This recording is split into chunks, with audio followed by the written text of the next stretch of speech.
su capacidad para gestionar un gobierno y para transmitir que esta situación es bondadosa para Navarra son nulas, señora Barcina. El caos gubernamental es absoluto.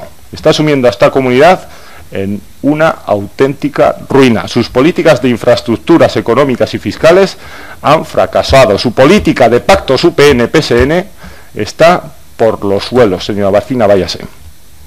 Y convoque inmediatamente elecciones y dé la palabra a la ciudadanía. Es la única salida honrosa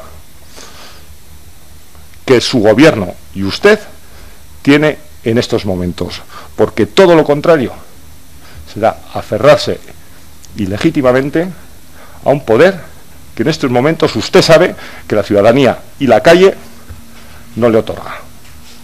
Por lo tanto, se lo reitero, señora Barcina, váyase y convoque inmediatamente elecciones. Gracias, señor presidente.